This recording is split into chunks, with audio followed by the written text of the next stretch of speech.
Off, I just want to ask you, when you walked in the octagon, you stomped your foot in the center. What was going on? Was it the logo or was it him you were doing that to? No, I'm like marking my territory. It's something really silly I've done since forever. If you go back and look, I do it almost every time. I guess I didn't notice before. Yeah, I do it almost every time. Okay.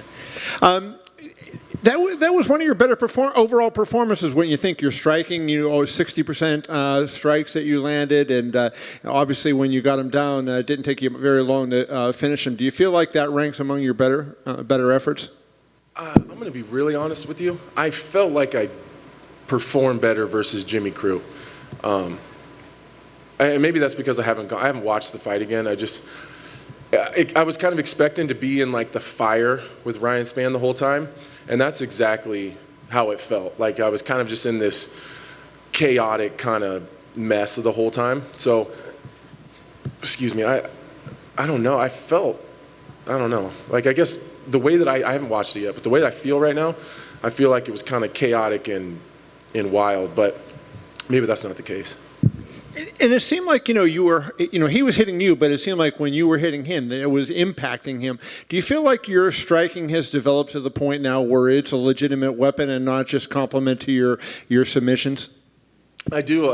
I only remember him hitting me once. Like I'm positive that he hit me more than that, but I only remember one shot, and it was kind of like in a transition. I think I was coming back to my feet, and he kind of threw something around the edge, like in a grappling exchange, and I remember it being real hard. Didn't hurt me or anything, but I do remember thinking like, okay, we probably don't want to take one of those clean. Yeah, I'm sitting down on my punches. I'm carrying a little bit of weight. I'm a little heavier than I typically been. Not much, a little bit, but I mean, when you transfer 7 or 8 pounds of mass into one punch, I think that makes a big difference. Technically, I'm just getting better. I think that I'm in better position. I think that comes with the footwork, with Mark Montoya and Danny Molina. I think I'm positionally not out of position as much as I used to be. Everything's kind of tighter. I just think technically my boxing's getting better, and I think with that comes some power. And how do you feel like the guy you are now compares to the guy you were that fought Jones that night? Totally different, man. I even think that if I was to fight the guy that fought Jimmy Crute, I think I kicked that guy's ass. I'm just making gains really quickly, and some of that's maturity, some of that's mental approach, some of that's just personal growth and happiness. I think some of that's just accountability, and I said in my interview earlier, that kind of credits a lot of that to Alexander Rakic. There's just a lot of hard questions, a lot of tough conversations with me and my team, and really just having to come to terms and come to grips with some tough realizations. Did you see he basically was in for December, he said, and I heard, yeah. So yeah, I mean that's what I want, that's what I asked for. That's the fight that I want, that's the one I've been talking about. It's nothing personal. Me and Rakic have nothing but positive exchanges with each other before and after the fight. It's purely competitive. I want his spot. He took mine. I want to take it back. Where do you feel like you have to change when you look at that fight? Like, you said you're a lot better than you were from Crute, so I assume you're tremendously better than you were when you fought him. But yeah. Where do you think the change has to come when you look at that? I mean, if you just go back and you look at the fight fundamentally and technically, I allowed him to kind of lay on me. I think I just kind of checked out mentally a little bit. I think that a lot of that is some personal things I had going on. And again, I say that, and I want to clarify, like, my life is great. Like, my family's fantastic. I got a wonderful and beautiful wife. My kids are great. Everyone's healthy. Like, I don't have a terrible life. But I've been very honest that I do have I got some demons and some personal things that I deal with, and I have since I was a kid. So I just wasn't in the greatest place then. And, like, if you look at the Devin Clark fight, the second he ended up on top, maybe the old Anthony Smith might have hung out in full guard, tried to swim for submissions, and maybe laid there the entire round. But instead, I went to butterflies. I started elevating him right away. I just have a more sense of urgency. I'm not willing to give positions away anymore. It's the same thing with Ryan Spann. He kind of came to the top after that armbar. Maybe the old Anthony might have laid there and tried to fish for a submission with a big monster on top of me, and I wasn't willing to do that. I'm getting my ass back to my feet, and we're going to be where I want to be. And that's kind of, it's a mindset change, and technical advances, obviously, but I think a lot of it's just the approach. You know, you were very cool before the fight when you talked about all his, his comments and everything, and yet it seems like it did create I a was fire. holding a lot of that shit back. Like, it really pissed me off. Right, and I was going to say, it seemed like you had a lot of fire because of that. Yeah, a lot. Maybe this is going to sound arrogant or pretentious, but I have earned the respect for my peers. I put a lot of work into this game. I've sacrificed my entire adult life to be here, to be in the position I'm sitting in right now. That's time with my kids. That's friendships. That's life opportunities. I could have been a goddamn surgeon by now. You know what I mean? Like, I've put a lifetime worth of work into this. And most of my peers respect me, and that's all I ask. You don't have to like me. We don't have to get along. We don't have to be friends. You can think you're going to kick my ass, and sometimes you might. But I think just respecting my journey is the only thing that I ever expect from anybody. And he didn't. And saying like he doesn't care what I've done. He doesn't care about the main events. He doesn't care who I've beaten. He doesn't care about the bonuses. I bet he cares now. Thank you. Mm-hmm. Anthony, actually, just jumping off that, talking about respect from your peers, I don't know if you saw Daniel Cormier's tweet about you. Mm-mm. It was right in the middle of the sort of skirmish you're having. He said, I have no problem with the way Anthony just acted. When you talk all that shit and you get beat the way Ryan Spann just got beat, we don't need to shake hands and hug. Anthony is an OG and does not play. Easy night for him. So, indeed, you do have respect from your peers. And that's what I mean. Like, think about that. Like, Daniel Cormier, like, Hall of Famer or future Hall of Famer, multiple-time world champion. Like, if that guy can at least have respect for my hustle and the things that I've done in the sport, Daniel will probably kick my ass. But, like, at least he can respect it. You know what I mean? Like, that's all I ask for. That's all I ask for. And like I told Ryan, like, I'll just go get it. So it's nothing personal at this point. I feel like I squashed it. You know what I mean? I did what I had to do. I think we dealt with it in the cage afterwards. His coach and him came over and they said what they said, and I said what I said, and I'll move on. I don't hold any ill will towards them. I'm moving on, and I'll see you later. You mentioned about some of the criticisms some fighters give you, like, oh, he fights these guys, and you address that in the cage. Who do I got to beat? Well, I was going to ask you, where do you think it comes like, from? what do I got to do? Honestly, that's an honest question, you guys. Who do I got to beat? Like, I beat the old guys, and people said they were too old. Now I'm beating the young guys, and they're not ranked high enough. Well, like, what the fuck do you want me to do? Like, at this point, I don't give a fuck anymore. Like, I'm doing what I can do. I'm fighting the guys in front of me. I'm fucking over it. I'm done worrying about it. Tyron Woodley just told me, like, you got to take that off your plate and stop worrying about it. But I care because I want people to recognize, like, my sacrifice. And you know what? Or at least I did. Now I don't give a shit. I don't care. I'm going to do my own thing, and fucking like it or not, I'm here. It's funny, my theory was, I think sometimes you get overlooked by some other guys because you're so mild-mannered and well-spoken and articulate with your thoughts that sometimes it's kind of easy to brush you aside as like, oh, this guy's not tough or something. And then you kind of just change that persona. Like, I'm over it. I'm over it. I'll be nice and articulate on the desk when I'm talking about the fights that are in front of me when I'm working. Aside from that, like, I'm not trying to ruffle any feathers. I'm not trying to piss anybody off. I'm just trying to get what I've earned. And that's all I want. And at this point, I don't even care. I don't care, but, like, when I have a microphone in my face and I'm feeling a certain way, I'm just going to say it. I know you say you don't care, but it must feel quite nice to have a performance like that with a first round finish. Really good. Yeah, felt really good. Congratulations. When you have that moment where you actually get to sort of, I guess, shut up your opponent after what he said, and at the very end of the fight, I know us as fans a lot of times are like, man, I'm glad they sort of squashed it in the cage and I got to see it. Is there ever a point as a fighter where you're just like, bro, we just finished it. I don't want you to take my moment. I don't need to have you come over to me at this moment. Would you rather that sometimes that would happen after the fight? Like, let you guys connect? No. I'm glad we did it right away. Because I think I would have felt bad afterwards. A lot of that's, there's adrenaline, there's a lot of testosterone flowing in there, there's a lot of emotions. It was a big fight for both of us, and let's not like they were upset about it. Let's not pretend like Ryan Spann wasn't going to rub that shit in my face if he beat me. So I wasn't even trying to rub it in his face. That was just my first initial reaction. Like, the second he tapped and the ref was pulling me off, my initial reaction was like, where was that ass whooping that you were bringing for me? Like, that was my thought, because that's what I've been running through my head since he said it. Like, it's just, and maybe I'm like on some Michael Jordan shit where I'm just making shit up in my head and making a mountain out of a molehill just because that's what I need to do. I don't know. But the fact is, it genuinely bothered me.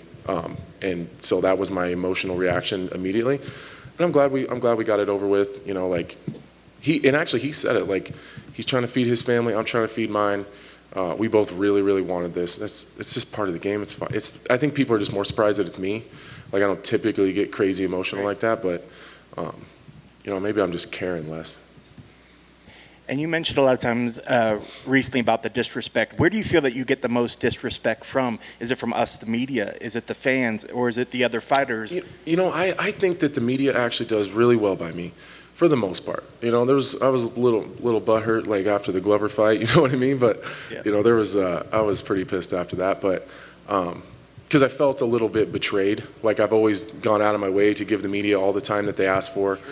I don't think you guys can probably find one media member I've ever been disrespectful to or probably told no, or like I give them a lot of my time because you guys have a job to do too. So I felt a little bit, betrayed. You know what I mean? Like, you know, I go out of my way to do that and then I get kind of shit on after that. But fantastic to me. I feel like I'm kind of on the media side a little bit, you know, with my radio show and then broadcasting with the ESPN. So I don't know.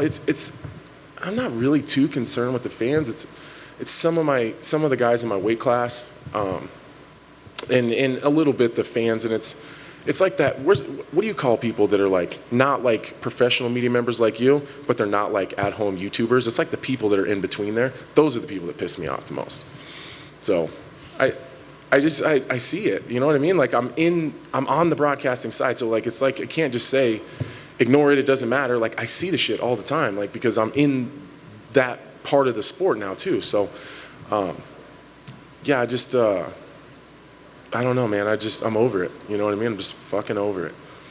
You've always been honest and open, especially talking about the mental side of things and your feelings. I'd love to get your thoughts. You said after the Rakic fight, you had to deal with some tough realizations. What were some of those realizations that you mentioned? That I wasn't mentally okay at the time. Like I just wasn't where I needed to be. You know, after the Glover fight, I was just in a dark place, and you know, in my head, I'm like, no, you're fine, you're good. Just go in, swing for the fences, get Rakic out of there, and then you'll be back to where you're supposed to be. And like the sad realization is I wasn't okay. I was at every practice. I didn't skip practices. I showed up to every strength and conditioning session. I was at every private session with Danny, Mark, and Scott. But like showing up and being present are totally different. You know what I mean? Like really being tuned into what they're saying and things that we're gonna do is different. I was a little small. You know, I didn't have like the fire that I needed to have to get up off my back. It was kind of just fuck it. You know, like he's not hurting me. I'll just lay here and try to catch him. You know, I didn't have that fire. So those are just tough conversations. Like when a guy that's my age and been fighting as long as I've been fighting, and you sit down and someone says, hey, I don't think you have the fire anymore, the rest of that conversation leads to retirement. So those are hard conversations to have. So we had the conversation, and it led to, you know, Mark was very, very honest and said, we have two choices here. Like, do you want to keep fighting and just have fun fights and we just round out this career? Or you want money fights? Or do you want to fight for the title? And it was like a really easy question to answer. I want the title. So this is what we have to do. There's no options. Like you have to do this, and this. And if you don't do that, then we're gonna have to restart this conversation and talk about fun fights. I don't want fun fights. You know, like Ryan Spann is not fun. You know, Jimmy Crute is not fun. I need fights to get me closer to the title, and that's what and like. There's easier fights ahead of me than Alexander Rakic. You know what I mean? Like, no disrespect, I think Dominic Reyes is an easier fight, but that doesn't get me any closer to the title. So I need what's going to get me closest to getting a title fight. I could hang out and wait for the loser of the title fight, but I want to wait. I don't want to wait.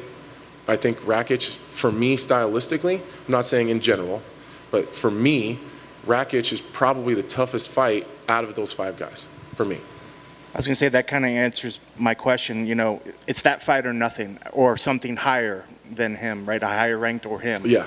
Is the only thing that you're willing to take at this point. So if that fight doesn't immediately present itself, which it sounds like it probably is going to happen, are you willing to wait out until that fight happens or something higher takes place? I mean, I'll wait. It seems like your momentum's going forward. I'll tell you what I'm not going to do. I'm not going to fight someone ranked below me. That's for sure. I've done that 3 times in a row now. I think I paid my dues. I think that I've made up for whatever I had to make up for those 2 losses. It would be mind-blowing if they wanted me to fight someone below me again. So I'll wait for whatever makes sense. If it's Rakic's, great. If it's not December and it's January 5th, whatever. Like, it doesn't matter to me. But it's got to be a fight that's going to get me to a title fight. So when Iwan Kutalab was just up here calling your name, no, he didn't. He did. No, he didn't. I had to get it clarified because I thought he said it in the post-fight interview out there, and he did. That's funny. I told you guys. I read his lips, and it said. I read his lips say Anthony Smith. Yeah. And he did. It was partially because it's the same thing. He's trying to find a name to make his name off of as well, but yeah. So I just thought it was funny because you're like, these guys always trying to make my name, and I was like, well, we got another one that was just literally right in here before you that wants to make a name off of you. No, that ain't it. We talk about Merry Christmas. Yeah, no. I like watching Iman fight. I think his style is super exciting. But no, I'm good. I mean, did you watch the fight he was just in? Yeah. You see what I did to that guy? Okay, just making sure. Congrats on the victory. Thanks, brother. I appreciate it. I just have one for you. Why do you always just have one? Because I'm the last one. I know, it's only I let the just boys one. go first. She's always like, I just got one. I don't give a fuck about you. I'm just kidding. No, and it's probably going to be a weird one too. When you're talking about disrespect, I kind of see it maybe in a different way, and of course, I'm not the one being disrespected. But is there any part of you that thinks they're jealous? You know, they're talking about you in that way because they're trying to get a fight with you. They're keeping your name relevant, even if it's negative. Isn't that better than not talking about you at all? Yeah, probably. You're not wrong. I think there is a lot of it is just people trying to get to my position. So I don't doubt that that's probably a lot of it. But I think there's ways of going about it. And there's no like book of ethics here on trash talk and talking about your opponent. Like, it is what it is. It's just, I just don't have to like it though. And I think that that's where it comes down to. Like, they're gonna do it.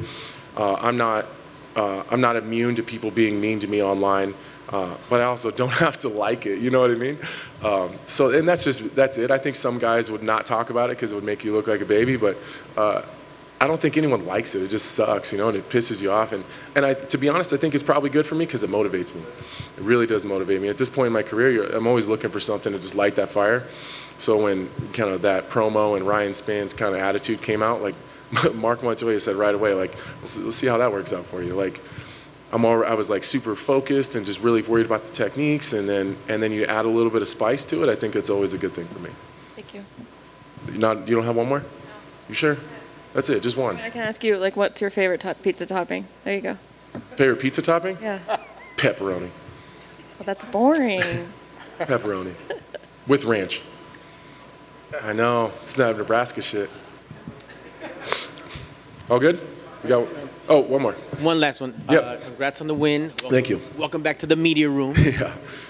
Once you made that, and thank you for being so vulnerable and telling us about this conversation of moving forward and coming to terms with, no, I'm going for that gold. Mm-hmm. How hard or easy was it to put it all together? From the booth to the headlines to the being on the poster for the Apex. Was it what you expected, or is it just part of being the OG in the game?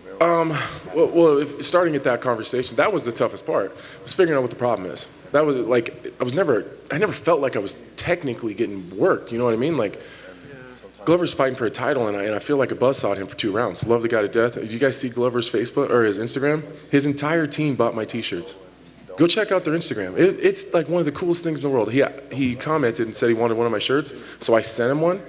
Like, just, you know, I'll send you one, you send me one back. And then his whole team actually purchased shirts off my website. How crazy is that? It's pretty cool. But technically, I feel like right there with Glover. I didn't feel like Rakic was technically better than me. I just made a lot of mistakes. And so the conversation was like, what happened? Like, what's going on here? Why am I losing these fights? So I know I talk a lot about Mark Montoya. It's a lot of conversations with him and my wife and figuring out, like, what is happening. And it all starts up here. It all starts with, like, where I am. If I'm happy and life is good, one of the most dangerous guys in the world. If I'm not, it always shows its ugly face in my fighting career. It's done that since I was a teenager. So we just have to be really, really mindful, making sure that I'm doing the, I guess the maintenance work. You know, like I got this cup, and my entire life, every problem I have, I just throw it in this cup and I never deal with it. Eventually that cup fills up, and usually it's when I'm in the biggest fight of my life, it overflows and then shit just falls apart. So we just got to manage that cup, and that's where it started. And then the technical stuff, that's easy. I've been doing that, you know, my whole adult life. So that's where it started. And then trying to and balancing the desk stuff and the media stuff, like I think Tyron actually did a really good job of explaining it. Sometimes you have your analyst hat on too much. And sometimes I just have to take the analyst hat off, listen to my coaches, and just go fight. And just let them deal with it and stop trying to analyze my own shit. So that's where it came from. All right, thank you, sir. Do you see guys who, and this is just like for kind of a fun question, do you see guys that can talk the talk, walk the walk, and get on the mic and do it?